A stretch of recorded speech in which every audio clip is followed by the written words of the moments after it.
ইদানিং একটা গান ভাইরাল হয়েছে, মাটি দিয়া যা রে বন্ধু কবর দিয়া যা। আফসোস আপনাদের জন্য, আপনারা এই গানটাকে লক্ষ কোটি মানুষ এই গানটা শুনছেন এবং ভাইরাল করে দিয়েছেন।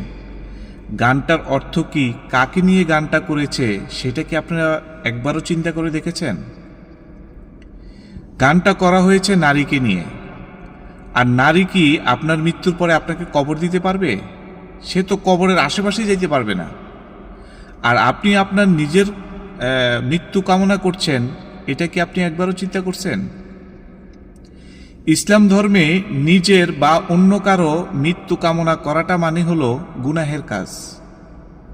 বাইরে এইসব মিথ্যা বানোয়াট এইসব গান থেকে আপনারা বিরত থাকবেন।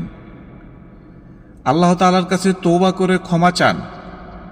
আপনি এই গানটা দিয়ে ভিডিও বানাচ্ছেন মানে আপনি আপনার মৃত্যুকে কামনা করছেন। আল্লাহ তাআলা আমাদেরকে সঠিক বুঝদান করুক, সঠিক পথে চলার তৌফিক দিক।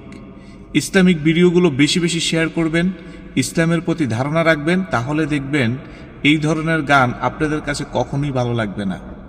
আশা করি সবাই বুঝতে পারছেন। ধন্যবাদ।